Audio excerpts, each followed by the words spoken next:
Welcome to the show. As always, I'm Fran, Excell mindset coach, helping you find your very own pair of positive pants so you can get out your own way and live a life that you really love. So today I'm a little bit excited about what I'm going to talk about because it's something that I sort of talk around a lot. I've never put them all in one place. So today I'm talking you through the top 7 inevitable entrepreneurial mindset gremlins. These pesky little inevitable entrepreneurial mindset gremlins. They can really, really hold you back, keep you stuck in self-sabotage, stop you from taking the action that you know you need to and want to. We all know how getting stuck in procrastination, frustration, feeling overwhelmed, full of self-doubt, comparing ourselves to everyone else while thinking, who am I to do this? Can and will hold us back and stop us from taking the action that we know that we want to and need to. We also know that we are our own worst enemies. We're in our way massively and we self-sabotage every step of the way. We all have a tendency to do it at some point. As they say, new level, new devil. It's not your fault. You've trained yourself to think that way. You've learned it. All right. But guess what? You can learn to be the opposite if you want to be. It's exactly what, whatever you want to be and whoever you want to be, you can learn that. But your thoughts are not who you are. And this doesn't have to be your story anymore. We can tame those gremlins, help you find your positive pants, and get you out of self-sabotage and into action. All we've got to do is I've just got to introduce you to the most common ones first, so you know what and who you're dealing with and how to tame them. So, without further ado, the number 1 is imposter syndrome. The who are you to think you can do this? You're a fraud. They're going to find out that gremlin. A very, very pesky one, but a very tameable one. What I want you to realize is that everyone deals with this one. Everyone. Well, at least 70% of the population and everyone who tries to achieve anything big. Here are just a few of the big names who have openly talked about dealing with this. Sheryl Sandberg, Tom Hanks, Chris Martin, Meryl Streep, Maya Angelou, Penelope Cruz, Emma Watson, Tina Fey, Jodie Foster. Do you need a few more? Oh, all right. Okay, fine. Michelle Pfeiffer, Robert Pattinson, J-Lo, my girl crush, Natalie Portman. Get it? I think you get the message. I will stop now. But there are tons more. It's such a big one, but it gets us every single time. This is going to come up. All of those people are incredible and incredibly talented, and they still deal with this gremlin. All right. So just acknowledge that it is going to come up at some point. Usually at every single point where you're launching something new, or you're up leveling in some way, or you're putting yourself out there, going outside of your comfort zone. But panic not, my friend. There is a way through, and it starts simply with naming it and then listing all the reasons that you're not an imposter. Okay. If you want more information on imposter syndrome, I've got a whole other episode on that. It's episode 17. But if you just have that little niggle coming up in the back of your brain and you go, oh, hang on a minute, this isn't actually a conversation with myself, this is imposter syndrome, even that in itself will ease the pain. Okay, so number 2 is comparisonitis. Ugh. Comparison really is the thief of joy. So you will tie yourself in knots with this gremlin unless you stop doing it. Usually what you're doing is you're comparing your 10th step to someone else's 10,000th. It's often because we're frustrated that we aren't taking the action that we know we need to in order to get where we want to go. And then what that leads to is resentment of other people's success. All right. And then what happens is you get all bitter and twisty. And then you continue to self-sabotage and not take the action that you know will get you out there. So you can see how this is going to work. As my friend Heather Gray would say, just stay on your side of the road. Remember that you never have the full picture of what someone else has or hasn't got or is or isn't doing. So don't assume you do. How much lighter would you feel if you just got on with what you were doing? So you can see how possible it is for you. These huge things that you're trying to achieve, the evidence is there. Other people have done it. Why not you? Stop saying, how could it be me? Like, why not you? Just trust that it's possible for you and then do it your way, not someone else's. Okay? So number 3 is overwhelm. Overwhelm is a pain in the bum kind of a gremlin, but actually one of the easiest to sort. It's all about getting really honest with ourselves and our self-imposed deadlines. And I'm awful for this. You know, I'm a mindset coach. I know these tips and tricks. Doesn't mean that I don't do it ever, but I know how to stop myself when I start. You know, it's all about prioritizing and getting organized. So often it's actually really easy with everything down in front of you to see where you're potentially going wrong. So firstly, stop looking at the big, overwhelming, scary task and break it down into manageable pieces with a realistic timeline rather than the bonkers one you've given yourself. It's not so scary now, right? I've done exactly the same thing with our house. I was thinking, oh, we can get it all done within a week. And then I realized it takes a whole day to paint some doors. And then I know that my timeline needs to change a little bit. You need to adjust and adapt. But also, we do like to busy ourselves being busy. So just stop it. Be honest with yourself about your to-do list. What's going to move the needle fastest for you? What is a non-negotiable versus nice to have? What has to be done today rather than next week? I've got a ton more on this, and that is episode 19, all about getting from overwhelming to action. So check that one out. And number 4, my favorite, you hear me talk about this a lot, and this is certainly something that pretty much everyone in my group struggles with. Procrastination. One of my faves. I've totally got you covered here. There are several main reasons that we procrastinate and don't do the things that we really want to and need to. And I've got a tip to get you through each one, along with a self-coaching workbook to get you through the sticky times. You are not a procrastinator, but you have a habit of procrastinating. Identify all the main ways you do it. This will help with the awareness piece and help you build that discipline to get you out of it. So what I want you to do is go to the notes and download, if you haven't got it already, your procrastination buster. It's so practical. Don't procrastinate overdoing it. But go and do it, because it is really, really helpful, because when you create that awareness for yourself, that's the first step to creating any change.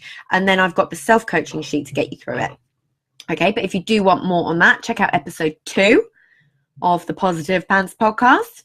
And there's loads in there to help get you through it. Now, number 5 is a bad one. Self-doubt. I used to be plagued by self-doubt. Like really bad.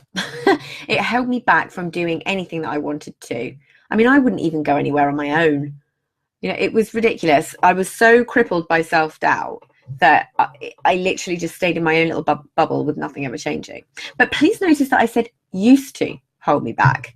This is a 100% tameable mindset gremlin, even though it doesn't feel like it. It just takes a little bit of time to break down a lifetime of coding in your brain about who you feel you are and who you feel you're not.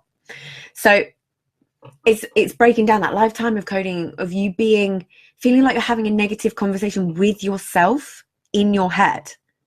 Does that sound familiar? It's not you. It's not you. Next time you hear it talking to you negatively or telling you that you can't do something, this is a little NLP technique.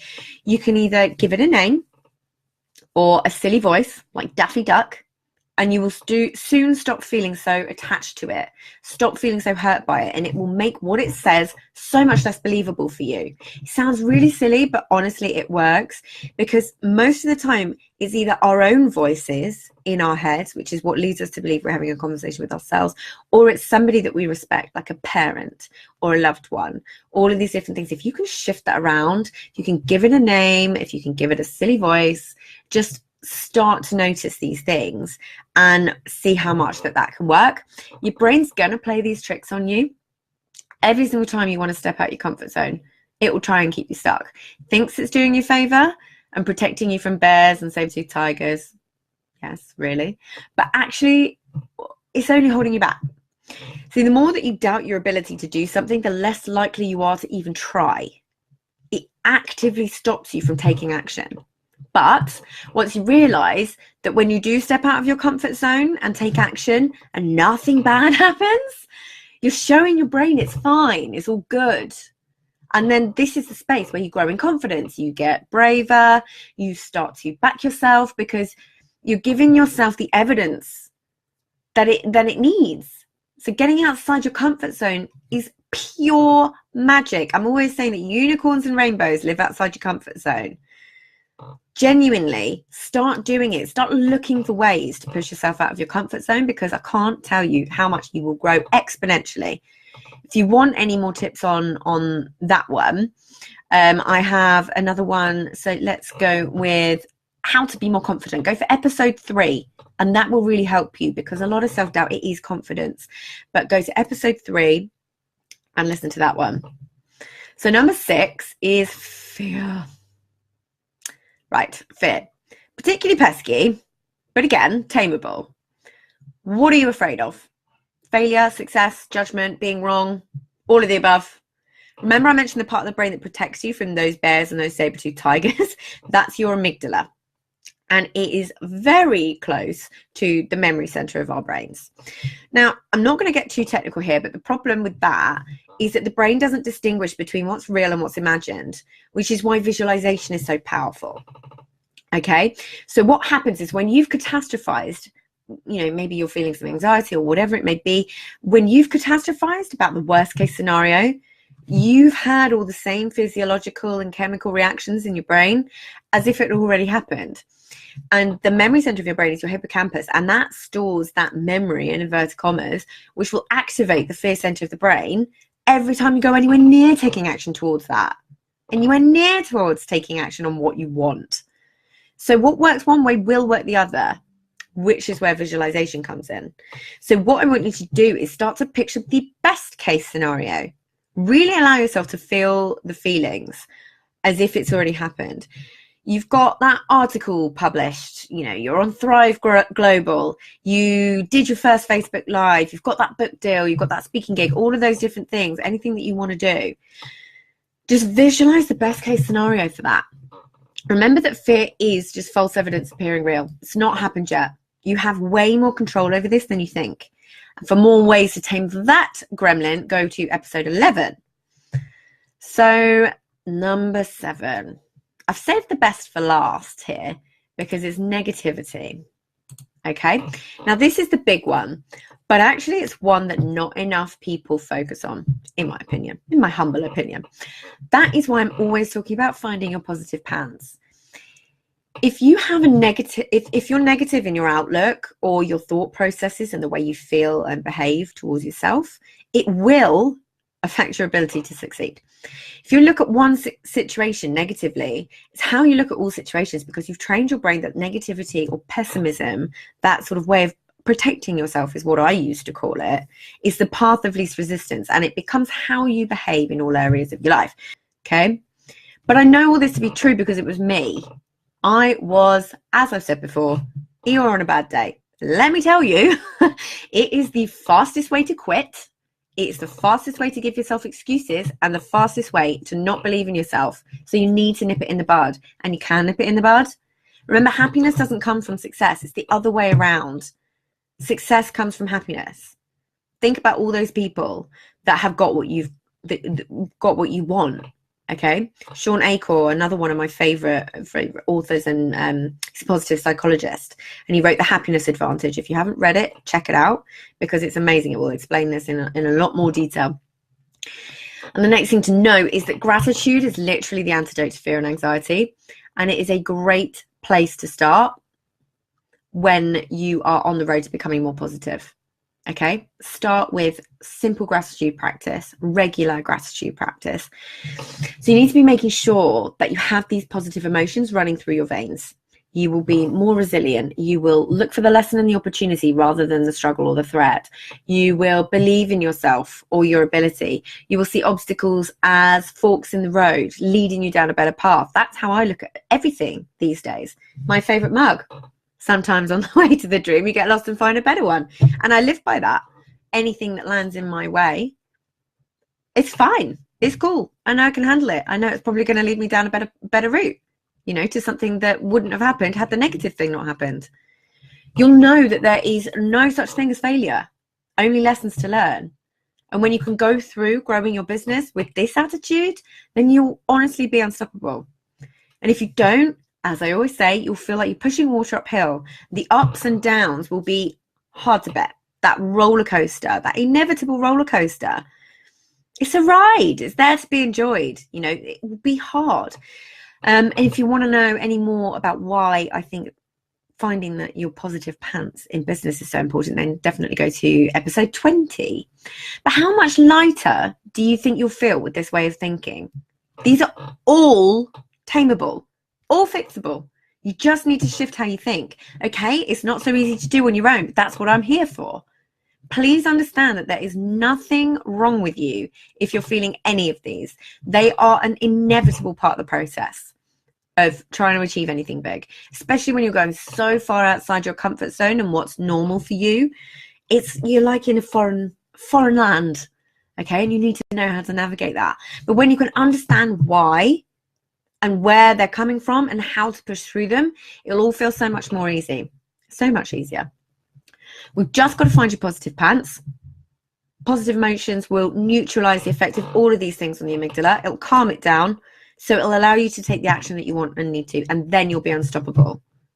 And obviously make sure that you are downloading your procrastination buster and using it. Listen to the other episodes that are related to this, because they will really, really help you get a well-rounded view of how to push through these. So yeah, that's it. The top 7 inevitable mindset gremlins. These things will always come up, and it's time, and I want people to realize that they are not alone in these thoughts and feelings. It is part and parcel of it, but so much easier to navigate than we allow ourselves to realize. I hope that was really useful for you, and as always, I will see you next week. Bye.